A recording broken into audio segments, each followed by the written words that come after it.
Welcome back to the Raw Prospect Podcast, ladies and gentlemen. My name is Amy Nixon. Today is April the 15th, and I'm currently recording from Dallas, Texas, and joined by my co-host, as always, the Stat King himself, Mr. Michael Ween. What's up? It is late here in Austin, Texas, about 11:15 p.m. Central Time, here on April 15th, 2022, the night before the NBA playoffs commence. Obviously, we've had the play-in tournament that is about to conclude as the Clippers and the Pelicans are playing for the 8th seed in the West right now. I do not have the score of that game up. I was hoping to have it up on the TV behind me, but since the TV is in the view, I don't want to get copyrighted, so I just had to turn it off. So we will see how that plays out, but it is late. What Emmy and I were originally planning to do, we have condensed it. What we're going to do is we're going to run through all 8 first-round playoff series, give you what we think will happen, what our prediction is, what team will win, how many games. We'll talk about the matchups like we typically do every year. And then from there, we will progress and end the episode with our finals prediction. And then next episode, we will continue our NBA conversation with maybe talking about some of the games that have happened already. And then doing our all-NBA teams and our final awards predictions for the season. I know we've discussed that throughout the season and how the races were all shaping up, but we will give our final predictions for who will win each award in our next episode. So hope you guys all enjoy. One thing I do want to mention is, before we get started, today was April 15th, a big day in sports, but particularly in baseball. It was Jackie Robinson Day. It was 75 years ago today that Jackie Robinson, number 42 for the Brooklyn Dodgers, broke the color barrier as the first African-American to play in the major leagues. Some really powerful stuff, what he went on to do. Not only changing the face of the sport of baseball, but what he went on to do beyond that. But sadly, he passed away at the young age of 53, and who knows what his impact would have been if he had not, if he had lived longer. So I'm not going to go into like all of the nitty gritty of what this day means, but just know Jackie Robinson changed the game of baseball. He gets a whole day to himself. It's a holiday, Jackie Robinson Day, 75-year anniversary. 75 years ago to this date, Jackie Robinson, first African-American ever to play in the major leagues. And now he's in Cooperstown. He's a Hall of Famer, but unfortunately, he's not still with us. So just for some perspective on what this day actually means. But with that, we can just go ahead and get started with Right. NBA. Exactly. And I do want to address the elephant in the room, the fact that I don't have my camera up. I'm currently staying with a family friend of mine. I'm in Dallas. You would know that if you had listened to our Patreon episode yesterday, which I'll plug in the description below, by the way, as well. So go check that out. But anyways, I am in Dallas, so I'm not at my dorm. So I wasn't able to get the lighting fixed up the way I wanted to. So that's why I decided to just turn off the camera completely and not worry about it. So with that, we'll just get right into it. I want to start in the East with talking about the 1-8 matchup, which was just actually decided earlier with the Atlanta Hawks beating the Cleveland Cavaliers in comeback fashion. They will take on the number 1 seed in the East, the Miami Heat, in the first round. Game 1 will be on Sunday, as, of course, Atlanta gets a day off before they start that series.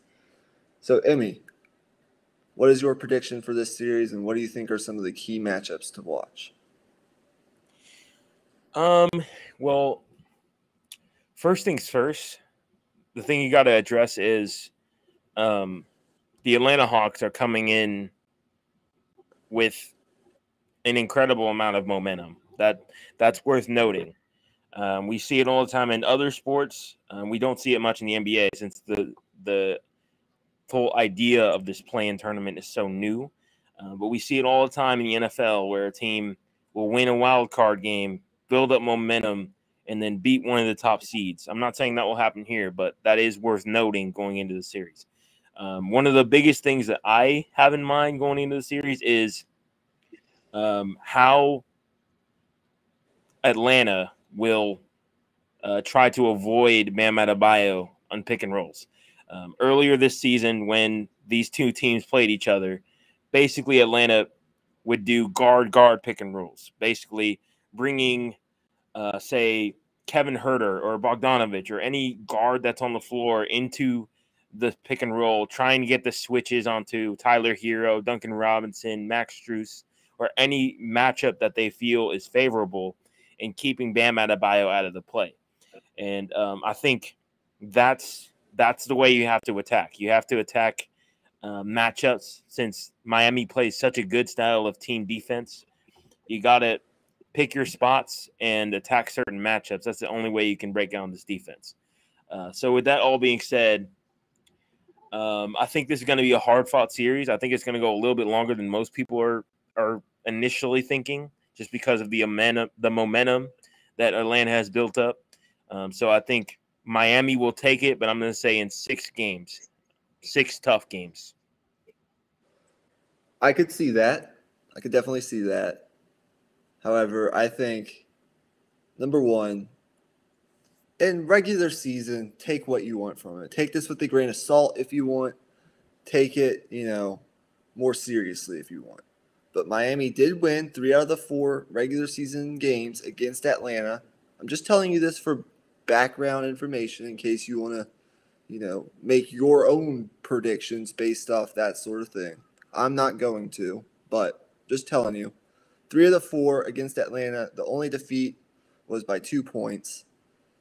What it comes down to for me is the exact thing you mentioned. Bam Adebayo and his ability to switch on the Trae Young pick and rolls. And so the question is, you hit it right on the head, how do they attack that? I think both teams can shoot. Miami's a pretty good three-point shooting team. They play solid team defense. I do have questions about who the Hawks are going to have to check guys like Tyler Hero and Jimmy Butler on the wing. Do they have the wing defenders that can really hold those guys in check? But at the end of the day, with Clint Capella going down with a injury tonight, I'm not sure the status of what that looks like and what that looks like for this series. But it doesn't seem like to me he would be 100% for at least the first couple games of this series, even if he is okay. I think that matters. And I just think Miami is being overlooked a little bit, in my opinion. Everyone wants to talk about, the Bucks, the Nets, the Sixers, because those, are the headliners. Those are the storylines. But Miami is just sitting here in the 1 seed with a great defensive team, well coached, can make shots, have shot makers, 3-point shooters. They made a run a couple of years ago to the finals, and they have home court throughout the playoffs. In my opinion, even though Atlanta has momentum, and I do think they're going to get a game, I just don't foresee it going past 5. I'm going to take Miami in 5 games, but I might be a little bit higher on the Heat than some people are. Yeah, that's definitely fair. And, the Heat's track record speaks for itself. They're deep. They have 12, 13 guys that are viable in the playoffs, getting minutes that they can trust. And I worry about Atlanta's perimeter defense a little bit. Outside of DeAndre Hunter, there isn't exactly really – yeah. Right. There isn't really any solid perimeter defenders outside of DeAndre Hunter. That's the big mismatch that I see in the series. Right. That was one of my worries that I was trying to convey. I don't see the wing defense necessary to keep these high-level players like Jimmy Butler, Tyler Hero, and others in check. And I just think that defense is going to wear down and find a way to guard that Trae Young pick and roll. And after that, I see Trae Young maybe cooking for a game in Atlanta, but I think that's all they're going to get, sadly. But who knows? I've been proven wrong basically all basketball season, so we will see. But let's move on to the next series in the East, the 2-7, Boston and Brooklyn. What do you think? Man, Boston not having Robert Williams makes a big difference. It definitely does.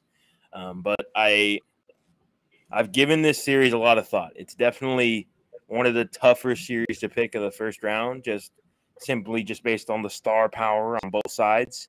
But I think I lean towards giving Boston the edge, and here's why.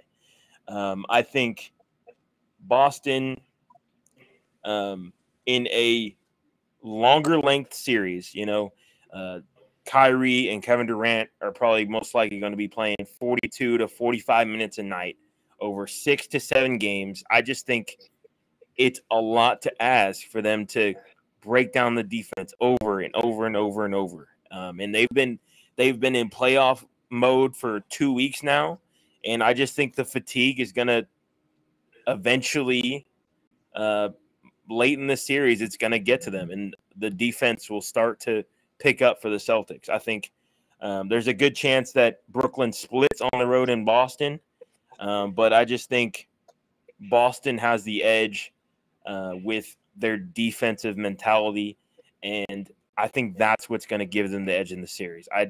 I see mostly, not entirely, because I think Kyrie and Kevin Durant may have a little bit of edge in star power. Obviously, they have more experience, but in most games, I feel like Jaylen Brown and Jason Tatum will cancel out that production in one way or another. And we know Jason Tatum has a very, very good track record against Brooklyn. So I just think with Brooklyn's lack of perimeter defenders and with the questions about Ben Simmons coming back and implementing him, I just think Boston's the deeper team. And I think I'll talk about it later, but I think they're getting overlooked in terms of a team that has the ability to make it out of the East.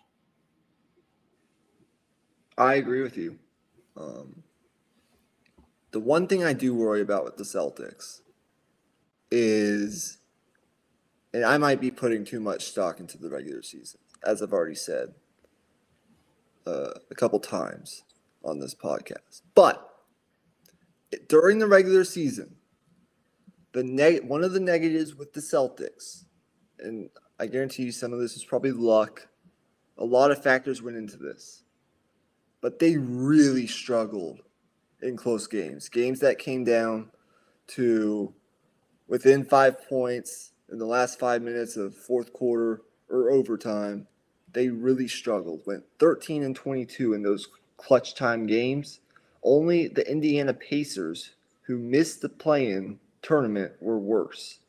I do worry about that if this series goes long and they play a lot of close games, especially with the insane shot making of Kevin Durant and Kyrie Irving. In fact, according to all the data compiled, all the clutch data compiled in NBA history, the Celtics had the third biggest differential between their winning percentage in non-clutch games that didn't come down to within 5 points in the last 5 minutes of the fourth quarter. In those games, they were 38-9, but their winning percentage in clutch games, as I just mentioned, 13-22, 37%. The third biggest differential between those two in NBA history. The Nets, however, on the other hand, were 22-20 in clutch games. Not great, but still better than Boston. And I do think that if this goes to a Game 7, I do worry about that.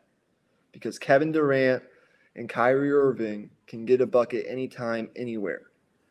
Now, with all that being said, I still think the Celtics are the much better team and I do think they're going to win this series. I'm going to pick them in 6 games, and if it goes 7, I'm going to take them 2, but I would be more worried about that because of the things that I just said. But I'm going to take them in 6 games. I think they're the better defensive team, obviously. Look, they finished in a 3-way tie for the Eastern Conference's second best record, 2 games behind the Heat for the number 1 seed. But they were clearly, for a good portion after the All-Star break, the best team in the Eastern Conference, in my opinion. They finished with the Eastern Conference's best point differential, plus 7.3 points per game, by a huge margin. And 51-31 point differential led the conference. That's the point differential of a typical team that was 62 games in a season.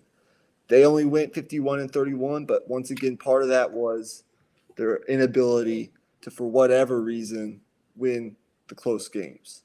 But look, the Celtics switch more screens than any team I've watched in this league, and they can flatten out opposing offenses and force them to play one-on-one. Now, I get it. Kyrie Irving and Kevin Durant will play one-on-one basketball all day long and probably win those matchups more times than not.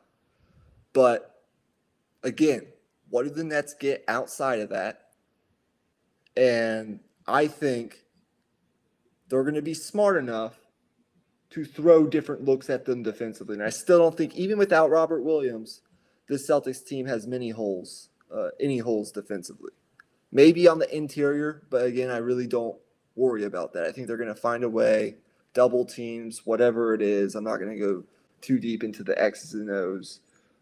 I don't think they have any real defensive weak spots in their top 7 of their rotation. I mean, Marcus Smart, Jaylen Brown, even Jason Tatum. The list goes on and on. So I don't know, man. I love Jason Tatum. I love Jaylen Brown. I think they're going to perform. They're going to hit shots. I worry a little bit about the supporting cast sometimes with the Celtics and their ability to hit shots, but I think they will. They've shown that they're one of the best teams down the stretch in the Eastern Conference, if not the best team. And how long can the Nets play defense? Like, sure, you can get away with playing 15 solid minutes of good defense against teams like Cleveland that don't have as much firepower offensively. But now you're playing the Celtics, a team that no team in the NBA this season scored more efficiently against Brooklyn's defense than the Celtics did. They scored 121.6 points per 100 possessions in the 4 meetings. No one came close to doing that. So I just have a lot of confidence in Boston right now. I'm going to take Boston in 6. Right, exactly. And, I don't think Brooklyn has the perimeter defenders. And on top of that, I'm worried about their bigs getting played off the floor as well. I think Nick Claxton is the only guy on that roster that they can trust in switching situations. And even then, it's not that great of an option. LaMarcus Aldridge is probably going to get played off the floor. Same with Andre Drummond in some spots, in some lineups. So I worry about lineups where they're going to struggle to shoot the ball, where they're going to have Bruce Brown and Andre Drummond or Bruce Brown and Nick Claxton on the floor at the same time. I think that's going to bog down their offense enough to where KD and Kyrie may struggle a little bit. I think they'll still get theirs. They're obviously fantastic players, all-time talents. But having guys on the floor who can't shoot, especially in the playoffs, teams are not going to show them any respect, and they're not going to guard them at all. So I think that's going to play a big part. All right. Let's get your thoughts on the next series in the East. The 3-seed Milwaukee Bucks and the 6-seed struggling down the stretch Chicago Bulls. What do you think? I think this is an awful matchup for the Bulls. I think the reason why the Bucks sat their guys in that last game of the season was not only to avoid Brooklyn, it was also to get Chicago. I think having that good matchup in the first round and getting that rest is going to be super important. And I think the Bucks will get it done in 5 games, maybe even a sweep. I think I'll give them a game just simply because they have the star power. I think Zach LaVine has the possibility of having a great game. Same with DeMar DeRozan. But I just think the firepower that the Bucks present, and obviously Giannis Antetokounmpo in the paint, is just going to be too much. I agree with you. Look, the Bulls were one of the happiest NBA storylines of the early season. They were resurgent. They were playing awesome. They were sitting atop the Eastern Conference at one point. They were looking to, have home court throughout, at least the first round, possibly the first 2 rounds of the playoffs at one point. Looking to make the playoffs for the first time since 2017. They have 2 electric get-a-bucket scores, and DeMar DeRozan, who once this season you can make the argument was playing at an MVP-type level, and then another guy, sort of the Batman or the Robin to DeMar's Batman. If that makes any sense, I don't know. It's late, guys. I don't know what I'm saying. But, yeah, all that was good. Starting 39-21, being perched atop the Eastern Conference was great. They were playing well, but unfortunately that's turned sour ever since the All-Star break. Injuries to Lonzo Ball, Patrick Williams, Alex Caruso at times. That's unfortunate. That really hurt them. And it really undercut a lot of the work they did early on before the All-Star break. But look, in this stretch run since the All-Star break, they've really skydived. And they were somewhat lucky that they didn't end up falling into the playing game, in my opinion. Since the All-Star break, 7-15. That's bad, leaving them 6th in the Eastern Conference. And I mentioned the injuries, but this fall has exposed a lot of flaws that were there from the start. They just weren't showing. The size on the interior, not being able to rebound for whatever reason, 28th in the league in rebounding. And the bench, quite frankly, without some of these guys like Alex Caruso, Lonzo Ball, Patrick Williams, whoever else was hurt, hasn't been productive. On the other hand, Milwaukee, despite what you may think, they actually played really well after the All-Star break. 15-6, and they swept Chicago on the season series 4-0. And if you want to talk about Chicago, this is a big sample size. 2-21 against the Eastern Conference's top 4 seeds in this year's playoffs. That is, like, you can't really argue with that. That's a huge sample size. 2-21. So they just, for whatever reason, didn't match up well, didn't play well against the teams that you need to beat now in these playoffs. So it's unfortunate for the Bulls, some of the things that happened to them. But look, I just think these are teams going in 2 really opposite directions. The Bucks are healthy. They have home court. Maybe Chicago gets a game. I wouldn't be surprised. I'm going to give them a game just because I'm feeling nice right now. And they did have a good season, but with some bright spots and some unfortunate luck. But this is Giannis Antetokounmpo, an MVP candidate that we're talking about. This is Jrue Holiday. This is Chris Middleton. This is the defending NBA champions, and no way I see them going out in the first round of this year's playoffs. Right, exactly. Let's move right along. Our next series is the 4-5 matchup, the last series in the East. So the Philadelphia 76ers versus the Toronto Raptors. You go ahead and go first with this one. I have a lot to say for this one. This, to me, is the toughest one to pick of the 4 Eastern Conference series. I think it's pretty evenly matched. I won't be surprised if Toronto wins this series.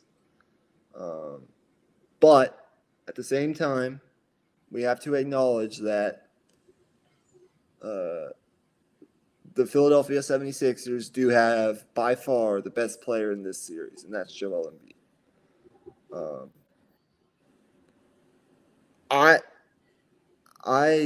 I mean, the Raptors, they're well coached. Of course, the Matisse Thybulle stuff will obviously play a factor. I do think it's important for Philly to win the first two games of this series because if they go back to Toronto with the split and they're without Matisse Thybulle, one of their best defenders on the wing, can switch, guard multiple positions, it could be trouble. But I do think there's a lot of pressure, obviously, on James Harden. I mean, every time I would turn on the TV and start watching SportsCenter or one of the NBA shows or whatever, that's all they talk about. How much pressure is on James Harden. So I do think I love Fred VanVleet. I love the way Pascal Siakam played down the stretch. But, you know, no guys taller than 6'9", within 45 pounds of the 7 foot, 280-pound Joel Embiid. And it's tough. I love Scotty Barnes. Jurassic Park is awesome. I really want to pick the Raptors, but I'm going to take Philly in 7. Okay. But you have more to say than I do. So go ahead. And maybe you can convince me otherwise. But go ahead. Yeah, I hope so. Here's my take. And you know what? I'm going to give a shout out to Noah Dennis, a bandwagon, or not really a bandwagon, but he's a James Harden fan. Now he's a Sixers fan. He picked them to make the finals. But here's the thing. I think in this series, the Sixers are going to sorely miss Seth Curry because against a team like the Raptors, who loves to run these big lineups with 6'5" to 6'9" players, the only way to break down that defense is to spread them out with shooting. And outside of, really Seth Curry was really the only guy on that roster that I would have trusted to be able to do that. Tyrese Maxey can shoot, yes. Tobias Harris can shoot at times. He has off nights a lot. Danny Green, I don't know. Matisse Thybulle, he's not a good shooter. They really needed the shooting. So I think they're going to sorely miss Seth Curry. That's number one. Number two is, I think if there is any team that could give James Harden trouble, it's this one. I think Nick Nurse, the coaching matchup in this series between Nick Nurse and Doc Rivers is very lopsided. I don't think Doc Rivers is as bad of a coach as some people put it out to be. I think he's had very good moments. Obviously, he's won a championship. He's been there and done that. But his history with struggling to make adjustments and struggling to change his rotations to fit the series is very evident. And I just think Nick Nurse will come up with the game plan, and he has a history of this against Joel Embiid, where they're going to zone up and bring everybody into the lane and just be like, kick it out to the shooters, and just make him get rid of it. I think the only way the Sixers win this series is if they eke out those first couple games at home, because they're going to have the crowd behind them, and I think it's going to be a challenge for Toronto. But I just think if Toronto can just split in Philly, I think they can pull it out in 6.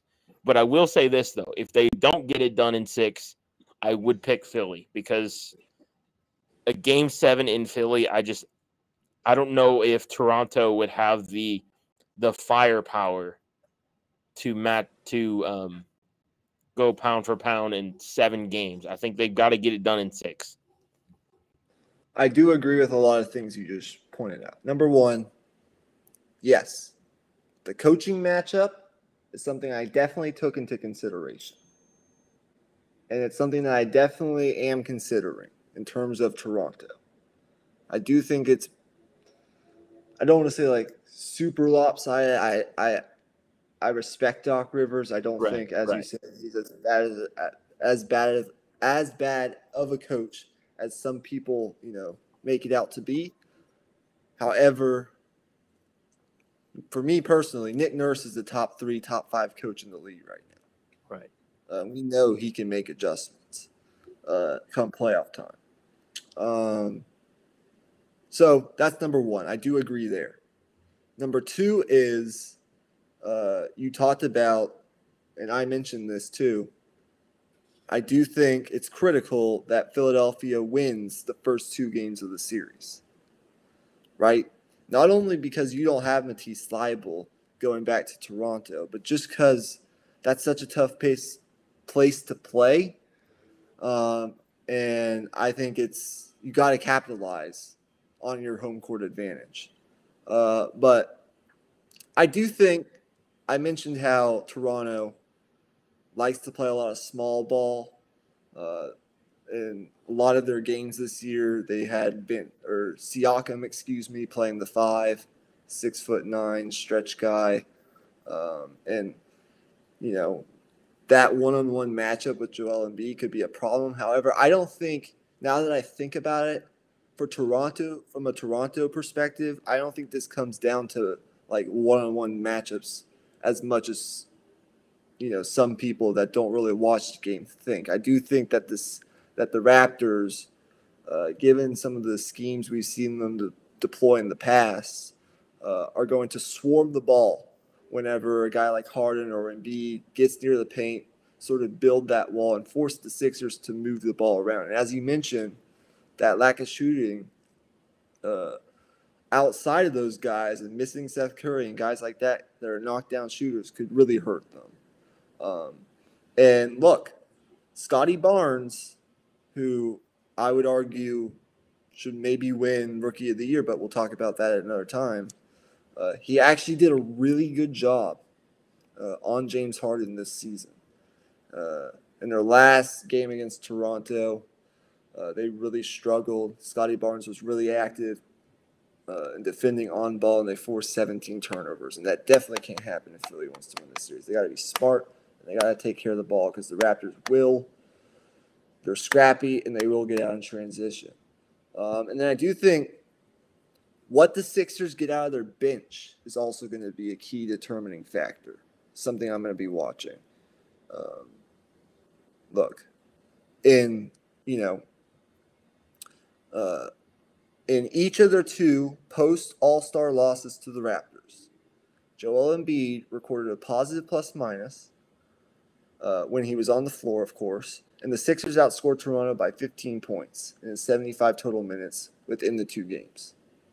When he was off the court, they were outscored by 25, 61-36, in his 21 minutes on the bench. That sounds all too familiar.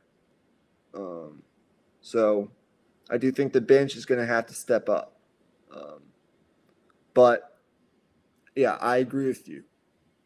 If Toronto is going to get it done, I do think it has to be done in 6. And that would require them to take I guess it would require them to win one of the first 2 games, win both games back home, right, games 3 and 4, and then go back to Philly and win that game. So it still, I guess, would require them to win, or maybe not, because they could get game 6 at home. But it's still, regardless, it's going to require them to win a game on the road. Do I think they can do that? Yes. The question is, how far it goes. And I think it's going to go the distance, and I'm going to pick the better players when it comes down to game 7. And so that's why I'm going to take Philly. Right. Exactly. If I'm Doc Rivers, I'm going to move Georges Niang into the starting lineup and move Tobias Harris to the bench. I think that would be extremely beneficial in terms of spacing the floor, as well as like guaranteeing some scoring punch off the bench, because I think Tobias Harris could really thrive in that role. I know that it would be really tough to make that decision, especially going into a playoff series. I think that's something that has to be considered later in the series. I don't think they would do that right away.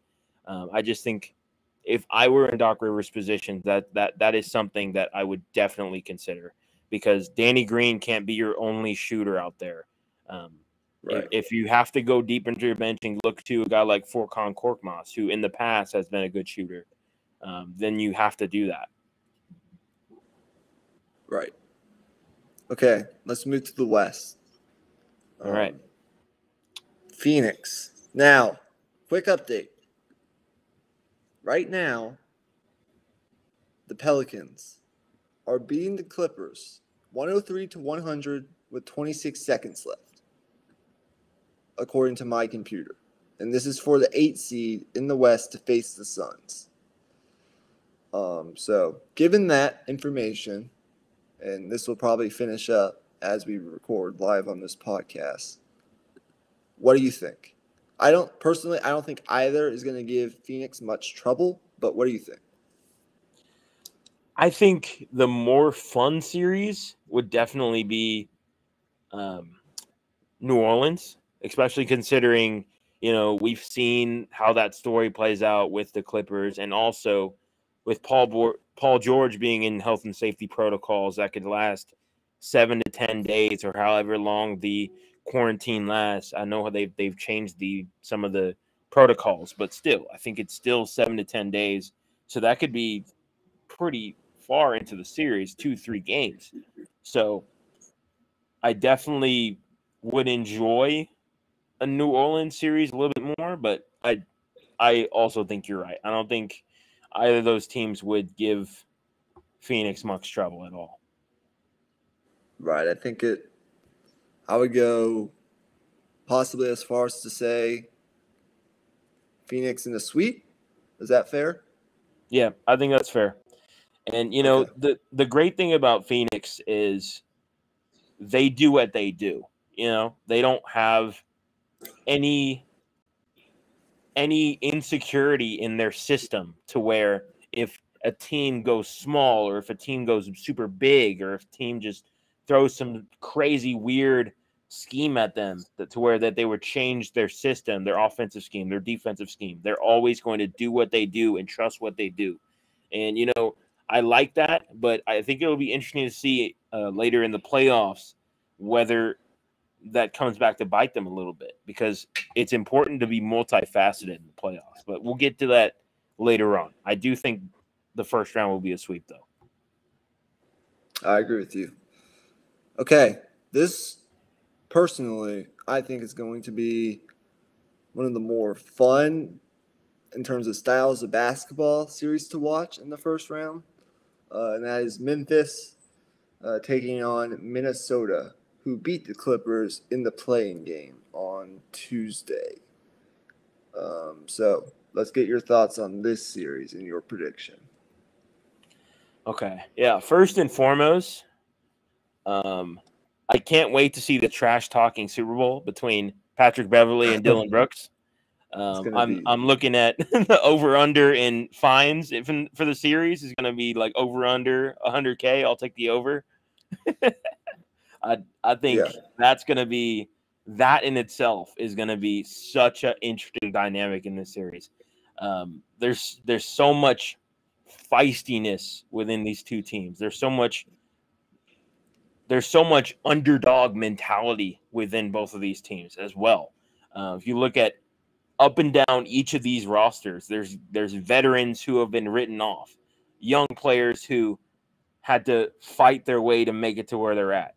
It's very, very interesting to see these two teams who have that similar underdog mentality face off against each other. That's going to be incredible to watch. To get into the schematics, though, I think the key for Minnesota is Karl Anthony Towns has to play Steven Adams off the floor. That's the key. I think if he's able to do that, that takes the pressure off Minnesota's struggles on the defensive boards. Because one thing that is a big key in the series is if Memphis is able to play their big lineup with Jaren Jackson Jr. and Steven Adams, they lead the league in offensive rebounds by a wide margin, and Minnesota struggles on the defensive rebounds. So if Karl-Anthony Towns isn't able to play Steven Adams out of the game, that's going to be tough on the defensive boards for Minnesota. Number 2, Ja Morant. If I'm Minnesota, I have to trap Ja Morant. You can't let him go downhill into the lane, make him get rid of the ball. That's first and foremost. That's obviously pretty self-explanatory, pretty obvious, but if not done properly, it will burn you. So they have to commit to sending the hard double on those pick and rolls and making him get rid of the ball and rotating on those 3v4s underneath. For Memphis, I just think the key for them is they have to continue to play the high-level defense that they've been playing all year. And for me, there's no reason to believe that they won't do that. So I that's where I give them the edge. I think this series has the potential to go 6 games, but it also has the potential to be a sweep if Karl-Anthony Towns doesn't bring it. I think it all falls on Cat for Minnesota. I really do. As good as Anthony Edwards is, as good as D'Angelo Russell is, I think Memphis has the perimeter defenders to limit them enough. So I think the key is Karl-Anthony Towns, and he's going to decide how far this series goes ultimately. And no matter the case, I still will give Memphis the edge. Right. Let's just get into first some things that I'm excited to watch. Number 1, how Memphis decides to defend Karl-Anthony Towns, because I do think Karl-Anthony Towns is the X factor for Minnesota. If you watch the playing game on Tuesday or Wednesday, whenever it was, Tyronn Lue did a fantastic job of designing a blueprint to absolutely take Karl-Anthony Towns out of the game. They utilized Nicholas Batum to take away Towns as a threat on the perimeter, and they doubled him down low with Zubac and Batum and others. And that strategy ultimately resulted in Towns shooting 0 of 7 in the first half, picking up fouls early, and ultimately fouling out at the very end of the game. Didn't even knock down his first field goal until 7:05. 7 minutes were left in the third quarter. And that's definitely not a recipe for success if you're Minnesota. So I want to know, like, how does Memphis decide to maybe do something similar? I don't know. We'll see. Secondly is obviously Pat Beverly. Always a fun watch in the playoffs. Look, he's not a huge factor on the offensive end, doesn't really score a lot, but we all know, and we all have seen the effect over and over and over again of the scrappy veteran in him and the effect that he can have on the outcome of the game without it necessarily showing up in the box score. He's played in 59 career playoff games. He knows all the tricks, all the hustle moves that can irritate you, get inside your head, and force you into potential game-changing mistakes. Like, we've seen this before. So I'm going to be interested to see that. He could potentially, be I don't know about an advantage, but he's a factor. Like, Memphis, has to keep him, like, in the back of their minds. Because he will frustrate Ja Morant and some of these guards, I guarantee you, at some point in this series. And look, just the young talent galore that we have in this series. Morant, Anthony Edwards, obviously, Karl-Anthony Towns. I guess he's not necessarily super young anymore, but he's still, in the prime of his career. And then all the other great role players that we have. D'Angelo Russell, Dylan Brooks, Jaren Jackson Jr., Desmond Bane, all that stuff. But in terms of, the keys, you're absolutely right. The Grizzlies were not a great shooting team this season. They just weren't. 26 in terms of mid-range field goal percentage, 17th in three-point percentage. So they weren't they weren't terrible, but they weren't a great shooting team. Where they had their success was within the paint at historical levels. 57.6 points per game in the paint, 4.3 more points per game in the paint than any other team this season, and the third most of any team within the past 25 seasons that they've kept track of this data. And you obviously mentioned a big part of that was Ja Morant. He led the attack. He ranked third in the NBA with 20.9 drives into the paint per game, and he led the league in points per game in the paint as a point guard. 16.6 points per game in the paint. That is insane. A mark that's only been topped by Shaquille O'Neal, Giannis Antetokounmpo, and Zion Williamson over the past quarter century, past 25 years. So, given that Memphis isn't a particularly great shooting team, or that's not what they're known for, yes, you have to find a way to limit not only Ja Morant's ability to get into the paint, but just limit this team in general. Don't give them, find ways to trap, double team, whatever you have to do. Don't give them those easy buckets at the rim. That's really what it comes down to for me on the Minnesota end of the floor. But at the end of the day, and I'll wrap this up, I just think Memphis, they have shown, with or without Ja Morant, with or without this player or that player, that they can win in multiple ways. They have the home court advantage, and I think their starting lineup is better than what you're going to get from Minnesota. The Ja Morant, Desmond Bane, Jaren Jackson Jr., Steven Adams core group had a plus 8.4 net rating during the regular season. And when they went small ball with Dylan Brooks, they were awesome. That net rating balloons to plus 14.5. So I do think at the end of the day, Memphis just is more ready to win now than Minnesota, but it's going to be hopefully a really entertaining style of basketball to watch.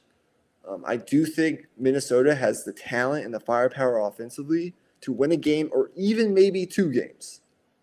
I'm going to take Memphis in 6. I'm going to give Minnesota and what I've seen from them over the past month or so the benefit of the doubt. And I'm going to give them a game, maybe 2. I'll take Memphis in 6.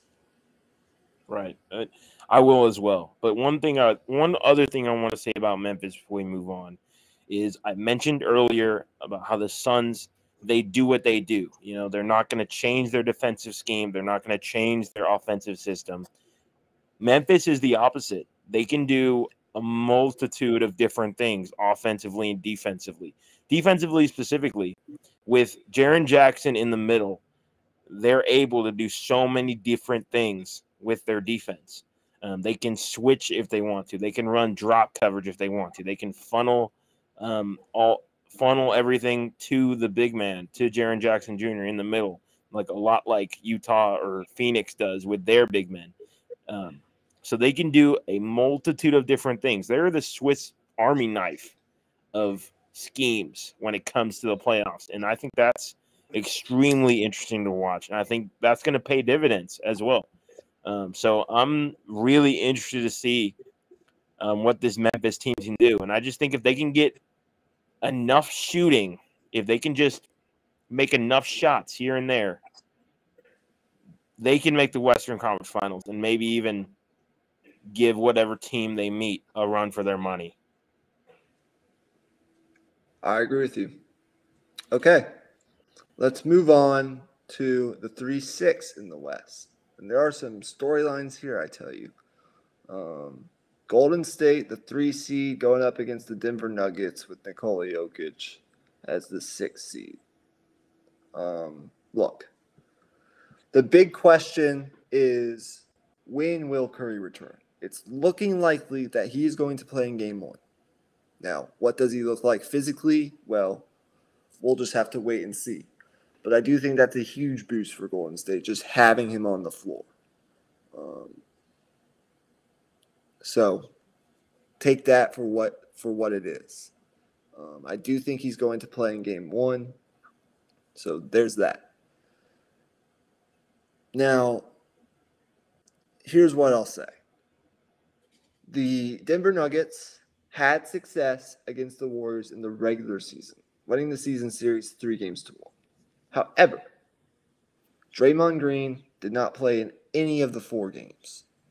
And I do think having him here is going to play big. Defensive warlock Draymond Green figures in my mind to be the primary defender on Jokic. And I know you're not going to shut down Jokic. He's awesome. In fact, I saw a stat earlier today or yesterday, just a flat-out mind-boggling stat. When Jokic was on the floor this season, when he was playing, Denver played with the net rating offensively and defensively of a 62-win team. Okay? And I know they had bad injury luck. Jamal Murray has been out ever since last year with the leg injury, and then Michael Porter Jr. injuries, of course. Hasn't had his supporting cast. But when Jokic was on the floor, they played like a 62-win team according to the advanced metrics. When he was not on the floor, they played, according to the advanced metrics, like an 18-win team. 18-win team right now would be the worst team in the NBA. 62-win team right now would be like close to the best team in the NBA. I think the Suns won 63, but that would be like elite. So who knows? That might give you a hint into who my MVP pick is. But regardless, yeah, I do think that matchup, Draymond Green against Nikola Jokic, will be interesting, considering that Draymond did not play in any of the 4 regular season matchups. Obviously, one of the league's best defenders that we've seen, the past in my lifetime at least. And I do think, even with Steph maybe not being 100% physically, that what I've seen from Klay Thompson lately is encouraging. So I don't know. I could even see Denver stealing Game 1. I can just, for whatever reason, I have a feeling that could be the case. But I'm sorry, I'm not going to bet. I know Jokic is fantastic, but unless we get a surprise return from a Jamal Murray and a Michael Porter Jr., one of the two, or maybe even both, which I don't think is likely according to the reports, until maybe next series if Denver were to advance and upset the Warriors. I just don't see the Nuggets having enough firepower. And the last thing I'll say is, when Steph Curry, Klay Thompson, and Draymond Green have all been on the floor together for an entire series, they've never lost any series. I think they're like 16-0 with that trio playing a full series together. So just keep that in mind. I'm going to take Golden State in 6. Yeah, I 100% agree with you. And, you know, Steve Kerr has some decisions to make for sure with Right. this rotation. They have a lot of, you know, somewhat playable guys between 8 and 13 on their roster that he could consider.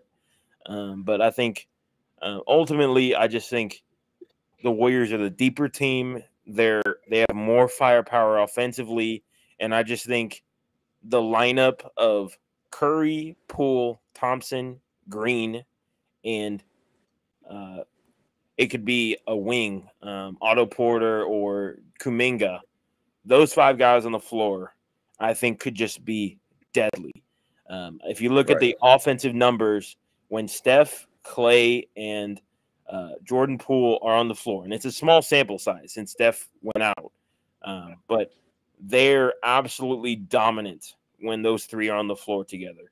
And we haven't even seen those 3 on the floor together with Draymond. So Yeah, that's true. I'm really excited for that. That is real true. Okay, so we've agreed a lot up to this point, but now, coincidence or not, I know you're going to Game 1 All right. tomorrow, or I guess today, since it past midnight. Um, Game 1 in Dallas with no Luka Doncic going up against the Utah Jazz. So I don't know how long Luka will be out. Hopefully not long. Hopefully he just misses Game 1, best case scenario, and he comes back for Game 2. That's what I hope. Because personally, I want Dallas to have success this playoffs. I'm rooting for them. Maybe, I don't know if this is Mavericks blue, but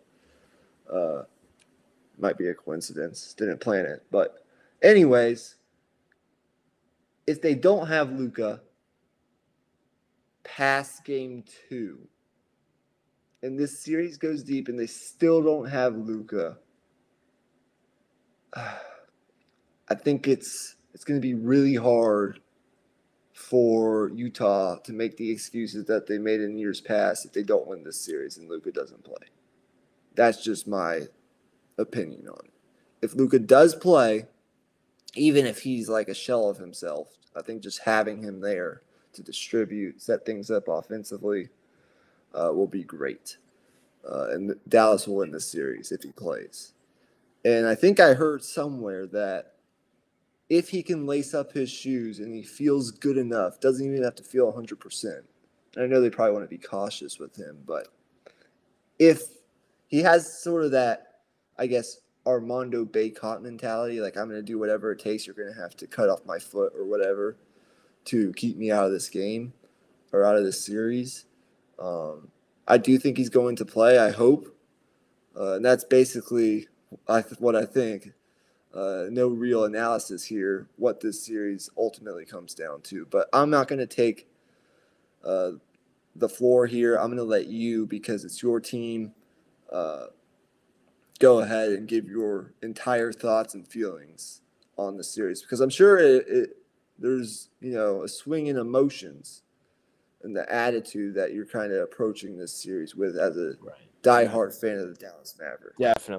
Definitely. And, first thing I want to address is, oh my goodness, like the fact that Luka was in the game in the third quarter at that point when the Warriors were already up on the Pelicans by 29 at halftime. Like, why? Just why? Just why? Like, Yeah. There's got to be somebody behind the scenes with that intel, like keeping an eye on that, to where you're just like, okay, if they go up by this much points, pull everybody out. Let's be healthy for the playoffs. That's first. That really it irked me. I'm not pissed. I'm not mad. It really it got the blood pumping a little bit. That's all. But as for the series, this sounds weird, but having home court advantage might be worse in terms of the first 2 games. Because if we don't win one of the first two games, this is going to be a nightmare. I don't know if you know, but the last time the Mavericks won in Utah was 2016. Oh, Lord. Yeah. Charlie Villanueva was on that team. Devin Harris was on that team. Dirk was on that team. Yeah. Not good. Darren Williams was on that team. Oof. Just oof. Like, if we can't win a game at home to start this series, it's going to be so tough. And, it would be a completely different dynamic if we were on the road in Utah, because it would be like, okay, you can have those. We're going to come back home. We're going to strike back. We're going to have Luka back. But with it, the way that it's set up, like, we have to win. It's a must win in one of these first two games. So, I mean, I guess it's a stupid question. I don't want to pick against the Mavericks, but I do think without Luka, it's going to be really, really hard to get 4 games against a team like the Jazz. I agree. But the rule that I made, sorry for interrupting, but the rule that I made is if the Mavericks don't win a game out of these first two, I'd pick the Jazz in 6. Okay, that's fair. But if we get the split and then we get Luka back, I would pick the Mavericks in 6. Okay. I like that. Yeah. Listen, even if Luka is not 100%, sort of similar to Steph in a way, but not necessarily the exact same. I do think Dallas just having that X factor to go too late in games, set things up on the offensive end of the floor, do all of the things that he does as a, guy that should be in MVP discussions. I believe he was became the only player in NBA history this year to average 28 points, 9 assists, and 8 rebounds or something like that, something crazy like that. Right. Only player in NBA history to have those sort of numbers over a full season. It's crazy because it could have been better if he had started better. Like the first month or so of the season, I think was sort of rough for Luka standards and what we've seen of him so far in his career. Right. But they still got here to the 4th seed, and it's look. I know I don't want to make too many references to other sports, but it's sort of like having Luka in the game when they were, I don't remember how much they were up on San Antonio at that time, but having Luka in the game in the 3rd quarter when you're up on San Antonio by a decent margin, this game really doesn't matter for you in any way, shape, or form.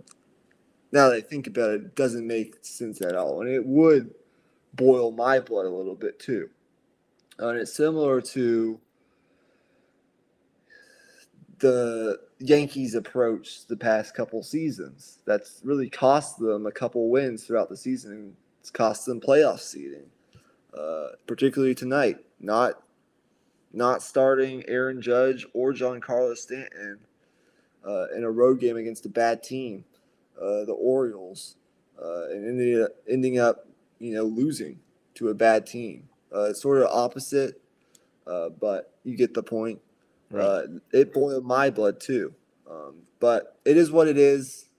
I think you summed it up real well. If they get Luka back and they can split the first two, they will win this series in 6 or 7 games.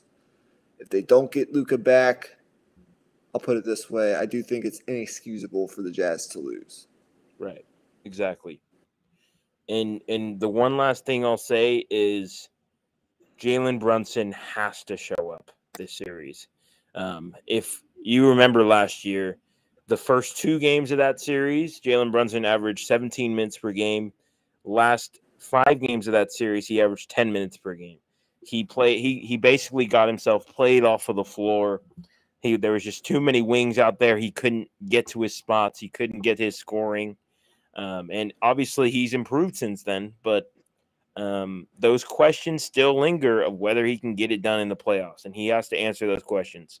And if he can do that, and he's able to lift this team to a victory in one of these first 2 home games, no matter the outcome of the series, his payday is going to go up even more for whoever team offers him. Absolutely.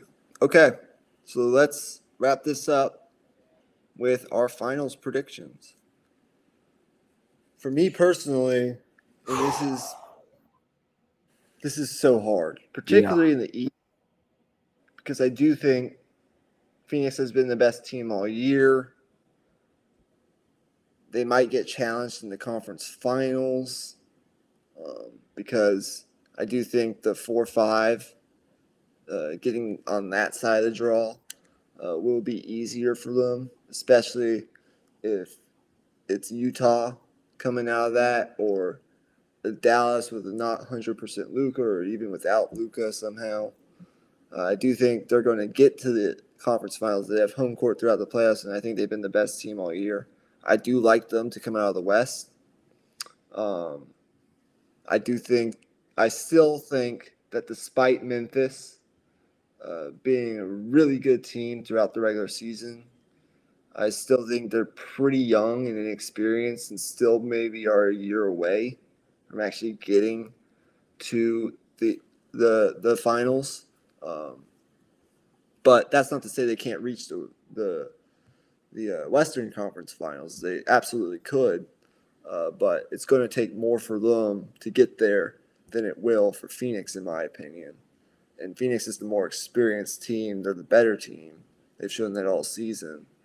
And I do like them to come out of the West. But that being said, I do think the Warriors are still, when at full strength, the biggest threat to the Suns. And I do sort of hope that we get that Western Conference Finals with a healthy Warriors team and a healthy Phoenix team. I do think that would be the best series, basketball-wise, in my opinion. I have the Suns coming out of the West. And in the East, this is just a gut feeling. I do think we're going to get a rematch of last year. And Milwaukee's going to find a way with their championship pedigree and Giannis Antetokounmpo and others, Chris Middleton, Drew Holiday. They're going to ramp it up on the defensive end of the floor. Giannis is going to be a beast again. And they're going to find a way to get out of the East. We're going to get a rematch of Milwaukee and Phoenix in the finals. And this is just purely based on gut feeling. I do think that, yes, we're going to get the rematch, but this time I think Phoenix comes out on top. Chris Paul gets his first ring. The Suns, over the past half century, 50 years, they've had 21 50-plus win teams. And in those 21 seasons, 0 championships. Like, if you really think about that, that's really hard to do. And so, because historically, and I pointed this out on a past podcast, like, teams that win a lot of games, win 60-plus games especially, have a lot of success, not only getting to the finals, but winning the finals. And I know the team that's in the East that comes out of this, they're going to be talented and they're going to be, battle-tested, and they're going to be a tough out. But I just think it's 80% gut feeling that, number one, I know that when it comes down to the core, these are probably the 2 best teams in the NBA when they play at their best, Milwaukee and Phoenix, in my opinion. And I sort of felt that all season. But I just think at some point it's got to happen. And I think the Suns are going to find a way to get it done. So I have a reverse of last year. Phoenix over Milwaukee. I'll say in 7 games. Okay. Yeah. I wouldn't mind that. I mean, there's so many possible matchups that I would just be so excited for. But for me, out east, I just struggle to trust any of these other teams other than the Bucks. I have so many questions. Obviously, I think the most trustworthy of those teams, other than Boston, other than Milwaukee. I don't know why I said Boston. The most trustworthy of those teams is probably Boston, in my opinion. I have questions about Miami's offense. I think Kyle Lowry would have to turn back the clock. Jimmy Butler would have to be top 10 player Jimmy Butler, and we haven't seen that in 2 years. Bam Adebayo would have to be dominant. And I don't know. I just don't see it. And then I can't buy Philly. They don't have it. They don't have any backup like scoring punch of anything off the bench. It's hard for me to buy them either. So I think out east, I think it will be Milwaukee again. But in the West, I see it going one of two ways. I think we're going to see Memphis and Golden State in the second round. I think that series is going to go 7. I think it's going to go all the way. Now, if Memphis is able to pull that out, I think Phoenix would get to the finals. But ultimately, I'm going to pick Golden State to pull that out and then ultimately beat Phoenix in the next round. That's fair. Because I just think when Stephen Curry sees Chris Paul on the other side of the floor, something just clicks. And I can't wait. I cannot wait. I hope we get that matchup. I'm right there with you. And in the finals, oh my gosh.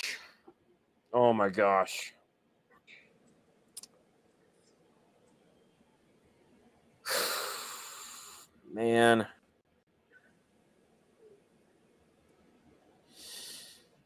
I'm going to pick the Bucks. I don't think the Warriors have enough bigs, enough size. Obviously, Draymond is fantastic, but the physical mismatch that Giannis imposes is something unlike anyone else in the league and very few in NBA history. And in that series, would you have Giannis winning Finals MVP in a theoretical scenario? I would have Milwaukee winning in 6 games, but Golden State would have home court advantage in that theoretical series. One thing that I was questioning when Milwaukee rested their starters is because they had a chance to catch Golden State in home court, but they lost that game and they ended up not getting that. So in that theoretical series, Golden State would have home court. A couple things I want to mention. Number one is, yes, I could absolutely see that. Golden State could for sure, if they're at full strength, and they have to be, in my opinion, at full strength. Steph needs to be close to healthy. They need to have everyone at their disposal. And I do think they will get through Memphis. They will get to the Western Conference Finals, and we are going to get that matchup, Phoenix and Golden State in the Western Conference Finals, which would be absolutely fantastic. The only reason I'm favoring Phoenix as of right now is because, number one, I feel like they've proven that they've been the best team all season long. They've been consistent. They learned how to get here last year. Devin Booker is arguably playing at an MVP level over the past however long. And I just think they're the best team. And considering the Warriors aren't healthy in this present moment, I would favor Phoenix. But if it came down to that matchup and both teams were healthy, it's really a coin flip for me. It would be a battle. A legit 50-50 coin flip. So I could see it, yes, going either way. And I definitely respect Golden State, their championship pedigree as well. I just think deep down in my gut that Phoenix is going to get back there and we're going to have a reverse of what happened last year. But let's just say none of that matters and Giannis repeats and he wins Finals MVP. Now you're looking at a 6-time NBA All-Star, 5-time All-NBA, 4-time All-Defensive Team, and that honor could obviously, those numbers could go up here in a couple of weeks when they pass out all the awards. He could be a 3-time regular season MVP if he wins it this year. An All-Star MVP in his bag. NBA 75th anniversary team. 2-time back-to-back NBA champion. Most improved player in his bag. Defensive player of the year in his bag. 2 finals MVPs in his bag. At the age of, how old is he? He's 27. 27 years old. I mean, can you imagine if that actually happens? Like, that resume at 27 years old would be, oh my gosh, I don't even know what to say. Yeah, and you want to know the scariest part about it? Is he still has room to grow. Exactly. It's crazy because we keep saying that every single year, but it's true. Like, this guy, like, the sky is actually, like, there are no limits to how good this man can be. So I do think that we're in agreement for most of these first-round series. I do hope that we get a couple of really good first-round series. I think Boston, Brooklyn could go close to the distance, 6 or 7 games. I do think that Toronto Philly series, for whatever reason, is destined to go 7 games. Right. And then hopefully, if Luka comes back, we could have a potential long series there. I could see Golden State Denver going longer than some people think. I mean, who knows? Hopefully we get a burner of a first round. And we're going to be back talking All-NBA awards, and then we'll be talking about games throughout the playoffs, maybe even live streaming some games throughout the playoffs. And when the second round starts, we'll come back and talk about some of the second round series, I'm sure, in the Western Conference Finals, etc. So our finals coverage here on this podcast will be more extensive than it was last year and the year before. I can guarantee you that. Happy Easter weekend to everybody. I think that's going to wrap it up here for this edition, our playoff preview of this Raw Prospect podcast. This is a live stream. As Emmy said, we did a Patreon podcast yesterday, or I guess it was Thursday, now that it's Saturday. But anyways, you can find that on our Patreon, and Emmy will put it in the description when this goes up. We talked about a lot of things there. We talked some about the play-in, so if you want to hear that, go check that out. Subscribe to our channel. Do all the things that we tell you every single time. We greatly appreciate it. Happy Easter weekend. Stay healthy. Stay safe. Enjoy it with your families or wherever you may be, watching the NBA playoffs and just spending time with friends and family. Emmy, if you don't have anything else you want to say. One thing is, if you would, guys, just leave a comment for us. It will help engagement, help us be recommended to other people who like sports content, and that would be much appreciated. Because the more engagement we have with our fans, the more we'll be recommended to new people, and that's what we want to do. We want to keep growing. So if y'all could do that, just leave a emoji or just say hi, whatever it may be. Just if you could just leave a comment, that would really help us out. Absolutely. We greatly appreciate it. So enjoy the weekend. Enjoy the start of NBA 2022 playoffs. Should be a great one, hopefully. And we'll see you next time on the Raw Prospect Podcast. But until then, just like the Los Angeles Clippers' chances of winning tonight's game and being the 8th seed in this year's playoffs, losing 2 consecutive playing games, one at home to the New Orleans Pelicans tonight, we are going. Good night, everyone. Peace out. How do I end it? Cute. I had the same problem last time. Where's the end button? There it is. Ah.